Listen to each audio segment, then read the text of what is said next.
Hello, my name is Zach, and I am here today with my colleague Hannah, and we are here today representing Australia's cybersecurity team. Today we will brief you and cover authentication and authorization, as well as access control measures, and how these tie into attack vectors and our risk assessments for Australia's cyber network.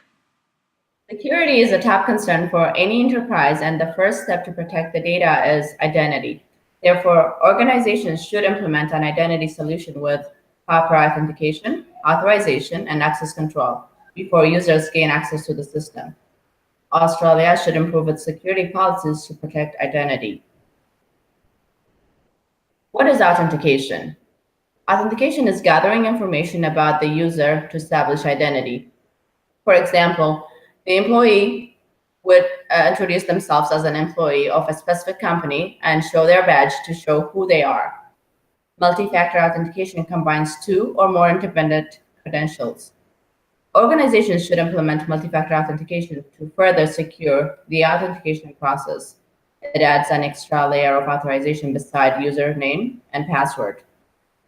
The goal of multi-factor authentication is to create a layered defense and make it more difficult for an unauthorized person to access a target such as a physical location, computing device, network, or database. If one factor is compromised or broken, the attacker still has at least one more barrier to breach before successfully breaking into the target. Best practice for multi-factor authentications are implementing multi-factor authentication to all access points. User experience is critical for successful multi-factor authentication adoption, so it's essential to balance convenience and security. Strengthen security posture further by combining multi-factor authentication with other solutions such as single sign-on and least privilege access is also helpful. And planning on periodic assessment to make sure multi-factor authentication technology continuously meets organizations' needs. Password. Setting strong password is important. Using just a simple user ID or password is not considered a secure method for authentication. Strong password policies must be put in place in order to ensure that passwords cannot be compromised. If a password is cracked, the attacker can gain access not only to the system, but to other systems on the local networks as well as external networks. The single most important step a user should take to protect the system is set up a strong password. Passwords should be mandated to have complexity and expiration time. Some of the password don't-dos are: do not use any personal information such as last name, first name, nickname, birth date, house name, pet's name, and more. And do not use any words contained in English or foreign language dictionaries. Do not use a password shorter than 6 characters. Do not use a word spelled backwards. Do not reuse old passwords. Do not write down your password, because if you cannot remember the password, then ensure that the written password is stored safely. Do not use the same password for all accounts. What is authorization? Authorization is a process by which a server determines if the client has permission to use a resource or access a file. It's usually coupled with authentication so that the server has some concept of who the client is that is requesting access. For example, as an employee of the company, the employee is allowed entrance into the building. Authorization is about what the person is allowed to do. One of the biggest causes of a data breach is authorized users accessing unauthorized information they are prohibited from seeing. What is access control? Access control is the process in which the authentication and authorization process are executed and managed. It can control what users can do, which resource they have access to, and what functions they are allowed to perform on the data. It protects against the unauthorized viewing, modification, or copying of data. Lack of adequate access control is more often the cause of security vulnerability in applications than faulty authentication or authorization mechanisms, simply because access control is more complex to implement.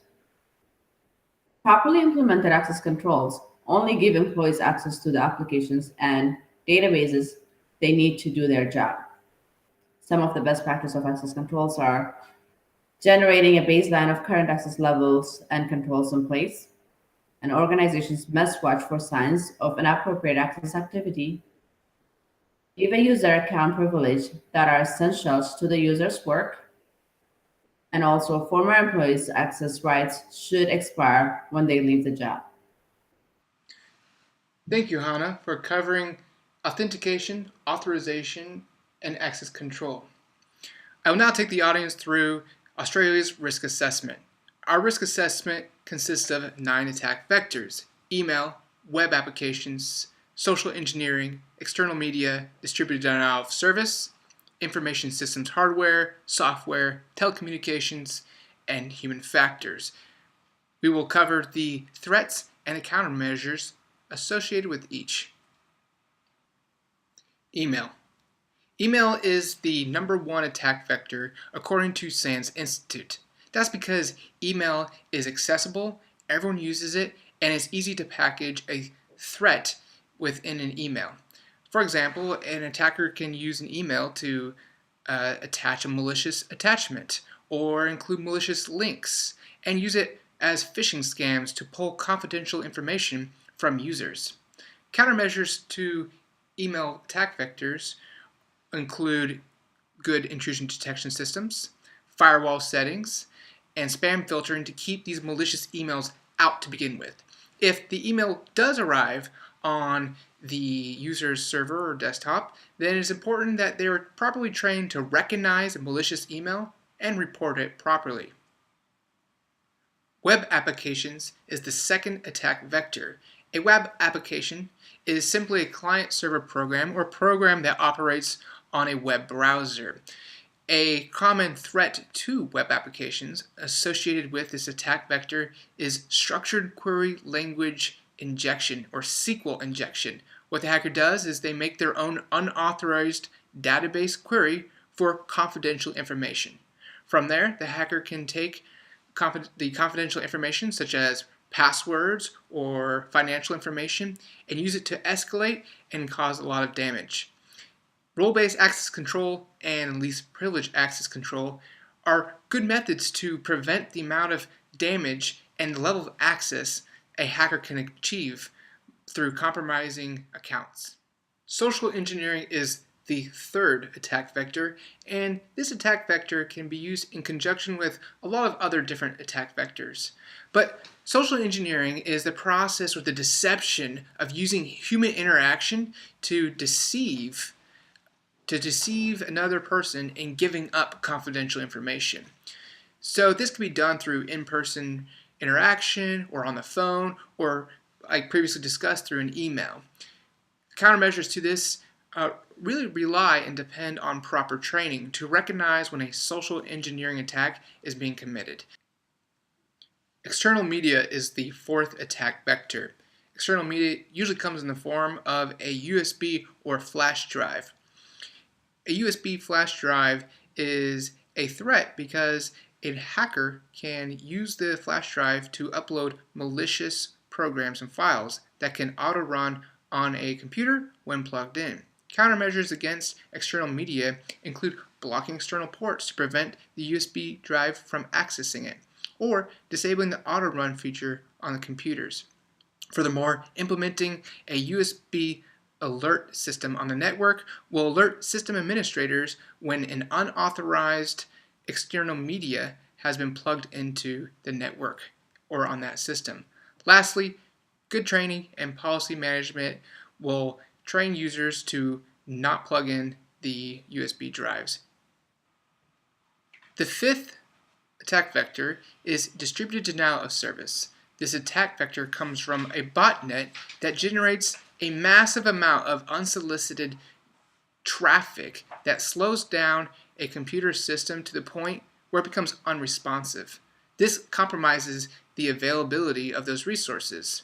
Countermeasures to this attack vector require that the system administrators take a baseline of their network so that way they can easily identify anomalous traffic. Furthermore, they can also equip their network with denial of service software, which assists in detecting, trafficking, diverting, and filtering malicious traffic from their resources. Lastly, coordinating with the internet service provider will also help during a distributed denial of service attack. The sixth attack vector is information systems hardware. The hardware includes all the physical electronic components. Examples include the actual computer or laptop itself, modems, routers, RJ45 cabling. All of this can be compromised or destroyed from an attacker. Countermeasures to this consist mainly of physical access control, preventing adversaries from accessing the physical components of the system or network. The seventh attack vector is information systems software. Software is the logic and the programming language behind all the applications that a user operates and the operating system itself. Software is complicated and has many vulnerabilities that are found by security professionals and also hackers. Hackers will exploit these vulnerabilities to deliver their attacks through the software. Therefore, countermeasures include actively patching the software with updates. Intrusion detection systems can also detect anomalies within the software, as well as protecting the administrative privileges of the accounts. The eighth attack vector is telecommunications. International organizations such as the Assigned Numbers Authority provides the domain names for all of the web addresses. If hackers compromise the domain names through this attack vector, then the confidentiality and integrity of these resources are in jeopardy. To counter this attack, users and companies must contact their internet service provider and the international organization responsible to release a patch. The last attack vector is human factors. Human factors, or hacker psychology, is the study of their motivation behind the attack. Understanding the motivation of the attack will enlighten the security team as to what they need to prioritize in securing. Common motivations include ego, which can be a hacker is bored or wants a challenge, or they have a sense of humor and they want to prank. The second motivation is for financial gain. Most hacker criminals fall into this category. Third category is political and social reasons. Nation states will hack for political reasons, for an advantage in negotiations, or hacktivists will hack also for social reasons. Lastly, military defense. Mostly nation states will hack for military defense information.